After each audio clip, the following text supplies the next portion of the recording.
Okay అన్న, నమస్తే అన్న. నా పేరు నవీన్. మేము అడ్వాంట కంపెనీ నుంచి వచ్చామన్న. మీ పేరు అన్న? నా పేరు పూర్ణచంద్ర. ఏ ఊరన్న మీది? కుమ్మనేని. మీ ఫోన్ నెంబర్ చెప్పండి అన్న. 9014009211. ఇప్పుడు ఈ బెండ తోట ఉంది కదన్న, ఇది ఏ రకం వేశారు మీరు? అడ్వాంట 842 వేసాను. అడ్వాంట 842 వేశారు. 842. ఎంత పొలంలో వేశారన్న మీరు? ఎకరన్నర వేసాను. ఎకరంన్నరకి ఎన్ని కేజీలు నాటారన్న? ఎకరన్నరకి నేను 9 కేజీలు నాటాను. 9 కేజీలు నాటారు ఎకరంన్నరకి. ఇప్పుడు మనకి ఇది ఎన్నో కోత నడుస్తుంది అన్న ఈ తోట? ఇప్పుడు ప్రజెంట్ మనకి 13వ కోత. 13వ కోత. ఎట్లా దిగుబడి వస్తుంది అన్న మీకు ఇప్పుడు? ఈ రోజు కోతకు వస్తున్నారు కదా? నాది ఎకరన్నర మీద 12 క్వింటాలు, 11 క్వింటాలు, 13 దాకా 14 దాకా రీచ్ అయింది. ఎకరన్నరకి మనకి 14 క్వింటాల దాకా వస్తుంది దిగుబడి. మనకి కాయ మార్కెట్ లో ఎట్లా పోతుంది అన్న? మార్కెట్ లో ఇది చాలా స్పీడ్ మార్కెట్. అన్ని ప్రోడక్ట్ కంటే ఈ ప్రోడక్ట్ ₹2 ఎక్స్ట్రా పెట్టుకుంటారు. ₹2 ఎక్స్ట్రా పెట్టి తీసుకుంటున్నారు.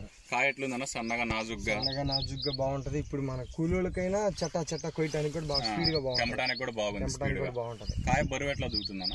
బరువు కొంచెం వెయిట్ అన్నది. నేను బస్తా నేను మామూలుగా ఎక్కువ పెట్టినా కూడా అది కొంచెం పట్టినా కూడా ఎక్కువ వచ్చేస్తుంది. 82-83 కేజీలు వచ్చేస్తుంది బస్తా. మనకి ఇప్పుడు ఇది ఎండాకాలం కదన్న, ఈ మనకి తోటలో ఎక్కడన్నా తెల్లకాయలు రావడం కానీ అట్లా ఏమన్నా? అసలు అది తెల్లకాయలు అనేది వంకలు తిరగడం కానీ ఏది లేదు అసలు. విత్తనం మాత్రం నెంబర్ 1.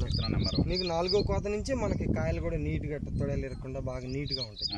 చాలా బాగుంటది. ఇప్పుడు అందరు రైతులు వేసుకోవచ్చు అన్న ఇది? ఇబ్బంది లేదు, బ్రహ్మాండంగా వేసుకోవచ్చు. మీ తోట రైతులు చెప్తున్నారు? నా తోట రైతులు నా చేను చూసి నా దాదాపు 50-60 కేజీలు నాకు తెలిసి రైతులు చెప్పేనే వేసుకున్నారు.